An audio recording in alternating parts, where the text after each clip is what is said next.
Hey man, what up man? What's going on YouTube? Hey, we're back with another NBA Best Bets video for January 20th. I've got 3 best bets in this video and we've got 8 games on today. We got some early starts, so let's get right into it. But first, let's show you the recap of how we did for the day and how we did for the week and how we're looking so far for the year. Another slight winning day, only up 0.6 units. The 2 plays I did give out in the video did end up losing there, but all 3 plays in VIP end up cashing, so a small winning day. For the week, ended up about 3.6 units, but yesterday, nothing crazy, just a small winning day. Let's keep it rolling and make it another week in the green this week. We're jumping right into the first game here because this game does start in a few hours. It's the Dallas Mavericks versus the Charlotte Hornets. I'm hoping this video will be posted in plenty of time, at least a couple hours before this game starts. But Dallas Mavs here, I do lean the Mavs here, -5, -6, somewhere in that area. That line is moving towards the Mavs here, so it's getting bumped up. If you like the Mavs, you better hop on it now. I'd lean the Mavs here. Total at 223. Honestly, I'm staying away from it because, yes, the Hornets have won 3 of their last 4. Yeah, they've scored 115 points in 3 of their last 4, but those defenses are horrible. They faced the Bulls, beat the Bulls. Bulls defense awful. Faced the Jazz. Jazz defense awful, and they were without a lot of their top scorers. Lost to the Suns, allowed 120 points, and then they go back, or the game before that, scored 115 and did beat the Suns. In my eyes, this is a clear lean to the Mavs in my eyes. If this was at Dallas, I would really like the Mavs, but on the road here, 5.5, I would be leaning the Mavs there. Some player props in this game. Now, for the Mavs, there's a couple players I really do like, but some Hornets players to bring up real quick. LaMelo Ball, I kind of lean his over RA, but if you are looking at it, I think it's a 13.5. I mean, that's kind of a higher line, not a super high line for him. Where was it? 13.5. I mean, it's not a super high line for him. He's hit that. He's had a lot of games recently having 17, 15 RA. I lean his over there. But if you are looking for the year, he doesn't really have a lot of games where if he hits his rebounds, he's barely going over it, and if he hits his assists, he's usually barely going over it. But a decent spot here versus the Mavs, so if you're liking it, rock with it. Mark Williams has been feasting. Mark Williams, I would lean his overs on. I know he's had very good games versus Derek Lively in the past, and Mark Williams since he's been in that starting lineup, now there's no Nick Richards there, he should ball. One player here that is my best bet. We're going right into the first best bet here because I actually really love this guy today. Kyrie Irving over 24.5 points versus the Hornets. When you are looking over the last 5 games here, he's either, if he goes under, it's either been because it's been a blowout and he hasn't played much, or the Mavs got smoked, or he got up the volume, shot pretty poorly, or because he's been facing such a tough defense. So that's kind of what's been having him shoot pretty poorly. So if you're looking at it, he's had some games getting up 20-plus shots, but maybe would only make like 8 or 9 of them. Against this Hornets team, they allow a lot of shots. So Kyrie should get up plenty of shots today, and I do love the spot for him against this Hornets defense because, yes, they haven't been too bad this year for a Hornets team, but in this spot here, I love Kyrie without Luka. The only time he goes under is when he shoots poorly or it's a blowout or if he faces a really tough defense. None of those really apply to the Hornets, so I love Kyrie over 24.5 points today, and that's really my favorite play in that game. Second game between the Detroit Pistons and the Houston Rockets. Houston's about 8-point favorite here, and I lean Houston. Now, I don't know if I love Houston on the spread today, but I do love them to win this game. I think they win here at home. They've been dominant at home, 14-6 at home, just as good on the road. Detroit, they're about middle of the pack here. They're a 500 team. They're just as good at home, just as good as on the road. But I do lean Houston here. I think Houston's defense is going to just be able to make troubles here for Detroit. If Cade isn't going out there or Malik Beasley isn't going out there and shooting lights out, then I think this game could be a potential blowout here. Jalen Duren, don't love him today. He could get in foul trouble versus Alperen Sengun. So I would maybe lean Jalen Duren over 9.5 rebounds, but other than that, I'm kind of staying away from Duren. I feel like Duren, when he has a chance to get in a lot of foul trouble, he's just not my favorite guy to back. Fred VanVleet, his line is very low at 13.5 points today. I would be leaning his over PA today or even PRA for Fred VanVleet if you're liking it there. Jalen Green's been a wagon. If you want to back Jalen Green, rock with it. The Thompson brothers, Asar Thompson and Amin Thompson, will be facing up against each other. If you want to find a narrative there to kind of try to play, hey, rock with it, man. Tobias Harris, he's so wishy-washy. Can you trust Tobias Harris on anything? If you were making me pick a Tobias Harris prop today, it'd probably be over rebounds, and that'd be about it. But my second best bet, hell yeah, we're getting right into the second best bet here. Alperen Sengun, over 20.5 points. versus this Pistons team, and I love the spot here. He is due at home. He's went under 3 straight games at home, scoring 14 to 17 points in that range all last 3 home games. Last year, since the start of 12-22-23, so December 22nd of 2023, if you're looking this year, besides the last 3 home games that he just went under, since that date, he has never went under more than 3 straight home games to this line. Now, facing Jalen Duren fouls a lot, and Alperen Sengun smacked versus Jalen Duren. So, I mean, I love the spot here for him. He's had 6+ free throws in all 3 games versus Jalen Duren. I think he should be able to get some easy points today as long as he hits his free throws. I don't want to look back later. He gets up to the foul line 8 times and shoots 4 for 8 from the free throw line and lands with 19 points. I'll be pretty upset. Now, Sengun, he's not the greatest free throw shooter, but he's also not the worst. But we need him to hit his free throws today. But also, another sweet spot, put the cherry on top here. Alperen Sengun versus Duren has shot 63% or better in all 3 games versus him. I like the spot, man. He's shooting well, gets to the free throw line. That's a recipe for an over, man. Alperen Sengun over 20.5 points. That's the second best bet. Third game on the board, Minnesota Timberwolves versus the Memphis Grizzlies. Memphis Grizzlies, that spread is moving quick. Quick. I don't know if there's an injury to this Timberwolves team that I'm just missing out on besides maybe Dante DiVincenzo, but I'm kind of starting to lean the Timberwolves here, and I think it's because this line has moved a lot since last night when I looked at this game. If I'm not mistaken, this line was around that 2 to 4 point range, 2 to 3 point range when it opened, and it's been bumped up all the way to 5.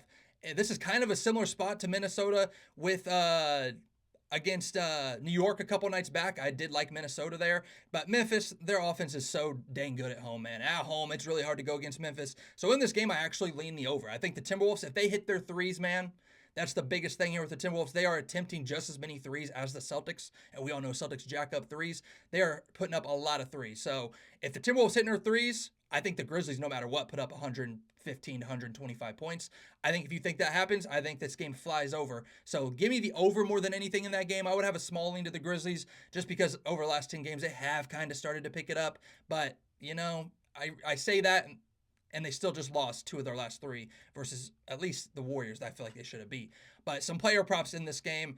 You know, this game I didn't look much at, so I'm not going to sit here and try to give you a bunch of stats that I'm not too keen in on. But some guys I did look at here. Julius Randle, he has had huge RA games versus the Grizzlies in the past. Some of those games he did play with the Knicks, but just pointing it out, Julius Randle has had huge RA games. If you're big on him today, rock with it. The only thing that scares me with Julius Randle today, I've bet on him a lot this year, and I feel like I pick and choose my spots with him. And it's usually when his rebound line is at 6.5, and he's went under a couple games, and it's like, oh, he has a sweet spot today versus this team. Now is the time to take the over. Well, today he's went over versus the Grizzlies a lot in the past, so they have his rebound prop up at 7.5 at like -130, -140, and they have his rebound or assist line at like 5.5. So usually those are bumped down each one more, and that's usually when I like to take them, but he has crushed that versus the Grizzlies. So if you like the spot, rock with it. Jaren Jackson versus the Timberwolves has had some good games in the past, but also not my favorite player to back consistently. So in my opinion here, lean the over, lean some of those other props. And honestly, Grizzlies have been allowing a lot of threes. So Anthony Edwards, like I said, man, if the Timberwolves are hitting their threes, which is going to include Anthony Edwards because he shoots a lot of threes, I think I got to be leaning those guys over. I just think I lean those overs. So that's that game right there. Let's move on to the 4th game on the board. Atlanta Hawks versus the New York Knicks. Now, some injury question marks here for the Knicks. It looks like Karl-Anthony Towns is questionable. Josh Hart, I think, was even questionable or probable as of this morning or last night when I was looking. So check around here. I don't know if those guys are going to be going. Anthony Towns has sat last couple games, so maybe you wait on that a little bit. But Knicks have been allowing a lot of points in the paint as of late. In this game, I mean, I'm surprised you're giving me the Hawks with +6.5. But after a win, they haven't been the greatest at covering the spread now. They have covered the spread 3 straight, but before that, strung off 5 straight where they did not cover. In my eyes, I could see a Knicks blowout here or the Knicks beating them by 10 or so here, but the Hawks versus the Knicks have won 3 straight. So, and Trae Young going back to New York. What do you think happens here? I mean, I feel like there's a lot of differing factors here that I can see happening. So, in my eyes, I know this is a game I'm very opinion based on because I don't have a strong lean here with a lot of stats, but I feel like I don't mind some player props in this game. Karl-Anthony Towns has been out for a little bit, so I'm not really feeling like backing him, but I would be leaning everything over PRAs, RA, all that over. Clint Capella's line just keeps on going down. Just since this morning, since I've been looking at Clint Capella's line, his line was about 9.5. 8.5, and now I see it at 7.5. It's like minus 130. I gotta lean the over there. I don't care if he's scoring 6 points. I know it's Clint Capella. He could get in foul trouble. And Nneka Okongwu could come in and play more minutes. But that just seems like a very low line for Clint Capella. Like they just keep on bumping it down, bumping it down, bumping it down. And usually for me, as someone, I tell everyone, all my VIPs, everyone in my Discord, if I take a play and say it's at 7.5 and it gets bumped 2 to 9.5 or even 10.5, I usually tell them to stay away. For a line that has getting bumped backwards, like getting bumped down, I almost lean the over now for Clint Capella. Now, if it goes back up to 8.5, 9.5, I'd probably be staying away. But 7.5, I gotta say it's a low line, but I don't know if I want to lay the juice at minus 130, even though for that I just don't know if there's a lot of value in it. But a very low line for Clint Capella today. Jalen Brunson, his point line's at 28.5, and I know he's been having some very good games as of late. 26 points, 38 points, 31, 44, 27. This depends on if Karl-Anthony Towns is playing, in my opinion, because Jalen Brunson has really never hit that line versus the Hawks. We all know this Hawks defense is not very great, but Jalen Brunson really doesn't hit that line going over that much versus the Hawks. So if Cat plays, it's going to sound crazy, but I kind of lean the under for Brunson there at 28.5. Now, if it goes down any, I would try to get it at 28.5 if you like the under. If it goes down 27, 26.5, it's the Hawks defense, so I really don't want to go against them. But in my eyes, seems like a high line if Cat goes. So lean Brunson's under there. Some other props I'm leaning. Jalen Johnson, Hawks power forward, small forward there. Now, he did just come back from injury. First game back, played like 37 minutes still. If he's going to play that many minutes, I lean his over on points. Now, first game back from injury, only scored 14, didn't shoot that great. 5 for 13, 0 for 2 from 3, missed 3 free throws. Still had a double-double, 14 points, 13 rebounds. I lean his over here. He's hit this a couple times versus the Knicks as of late, scoring 20-plus points. I like the spot there. Trae Young, you all know what Trae Young does versus the Knicks, so if you like the spot there for him, rock with it. Another guy's line I thought was really low was DeAndre Hunter. 15.5 points today, about minus 120, minus 130. Hell, even if it goes up to 16.5, I just feel like he's averaging 19 points this year. Maybe that line's almost telling you something. This situation with DeAndre Hunter is very similar to Michael Porter Jr. Michael Porter Jr. averaging like 17 to 19 points this year. And for some reason, the last 5 or 6 games, Michael Porter Jr.'s point line has been at 15.5, 14.5, and he's been going under every game. DeAndre Hunter, line yesterday or last game was at 16.5, scores 16, goes under. I'm sure a lot of people probably had his over. Today, it's at 15.5 against a team that he usually hits it versus he's had good games versus the Knicks in the past. It's a low line, but I would be staying away because I think I'm basing it strictly off my recent experience with Michael Porter Jr. taking his overs. Just the line seem very low. Take the over and he flies under. It's kind of the same thing with DeAndre Hunter there. All right, 5th game on the board. Let's move it on. Phoenix Suns versus the Cleveland Cavs.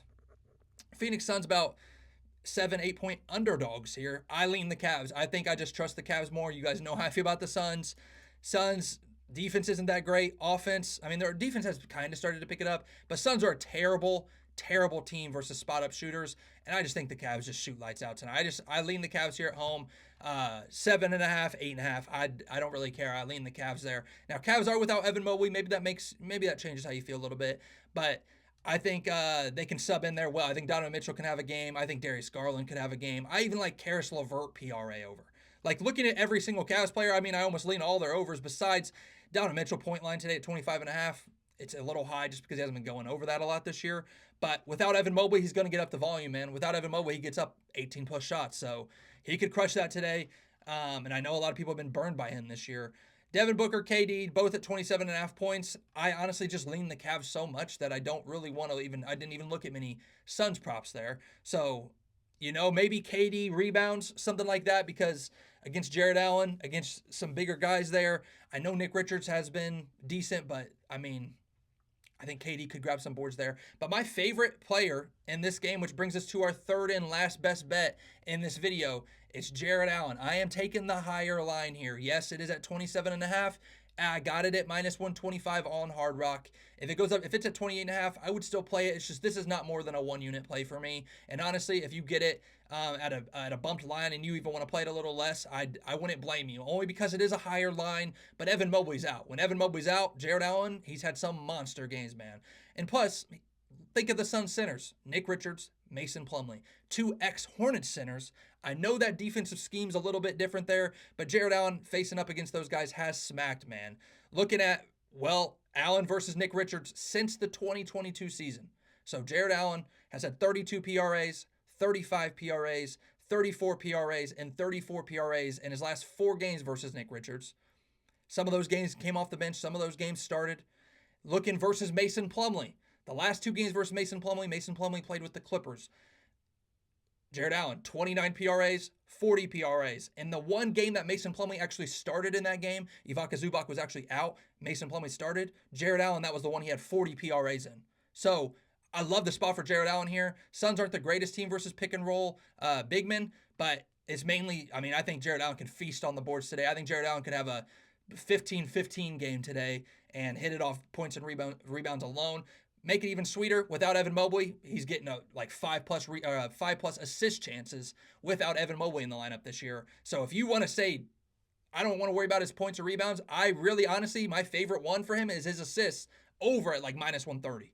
If you can get his assists over for Jared Allen at -130, that would be like my favorite. But that line on a lot of my books has moved to like -140, and I love his PRA just as much. But if you really just want to take one of them there, I honestly like his assists the most, if you want me to be honest. So that's the third best bet there, and that's the last best bet of this video, but we got 3 more games to go over. If you made it this far in the video and you're still watching even after all 3 best bets, drop a like on this video, comment your favorite play of the 3, or comment a play that I should be looking at that I missed today. Let me know in the comments, man. Get active. I'll get back to you guys.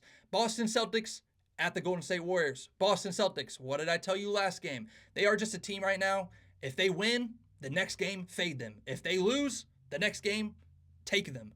Because that is what's been happening. Off a loss, they're 11-1 straight up, the Celtics are. Off a win, they can't cover worth a crap. So, in my opinion, I don't like the Celtics -10, 10.5. Last night, the spread was like -7. Now, if Draymond Green's out, maybe that makes you, maybe you're like, hey, I understand the line movement. To me, 10.5 points too much. It's too much, but I do lean the Celtics to win here 100%. Tatum, overs. I lean Tatum overs. If Tatum doesn't go out here versus Steve Kerr again and just smoke him after being sat, and he just goes out there that one game earlier this year, has a good game, get a little revenge spot. If he doesn't go out here again and just ball out, I don't know if I believe in Tatum, but I lean all Tatum's over, especially his points. I think he just balls out. Maybe you want to take his points plus assists, because maybe the Warriors do throw everything at him defensively, and we're not letting Tatum go out there and just smoke us again. But I doubt that happens. I lean Tatum over points, over assists. That's where I'm at with it. Now, some guys have had great matchups versus Warriors team in the past. There's a lot of leans in this game that I lean kind of heavy, and I'm going to just tell you off of past matchups versus the Warriors. Now, some of these games, Kristaps did not play, so I got to make that blatantly clear. But Jaylen Brown, his rebounds, is at 5.5 today. Now, I'm surprised it's not a little bit more juicy, but 5.5 at like -113 on FanDuel right now. I lean the over. He's went over that 4 straight. He's went over that 5 of the last 6 and 7 of the last 9. 6 of the last 9. I lean his over big time. He's had huge rebounding games versus the Warriors in the past. Now, I say that, if you go look at Jaylen Brown's game log versus them, he's grabbing like 8+ boards every time, or 7+ boards. He's hitting that line a lot. Now, Jrue Holiday, like I said, Kristaps has been out some of these games. Jrue Holiday, another guy, rebounds, lean his overs. He's grabbing 6+ boards, 8+ boards versus Stephen Curry and versus the Warriors. So, since he's joined the Celtics. So, now with Kristaps back in that lineup, maybe his rebounds wouldn't be as much as what it was when he played without him. Because last two games versus them, versus the Warriors, I think, if I'm not mistaken, had like 6+ rebounds in both games. So, lean is over, but with Kristaps, who knows? Kristaps, 17.5 points. He's went over that like 8 straight games. I don't know why his line, 6 straight games, 5 straight games. I don't know why his line's still at 17.5. He's had good games versus the Warriors in the past. He has not played with the Celtics, I don't think, versus the Warriors. So, I lean Kristaps over.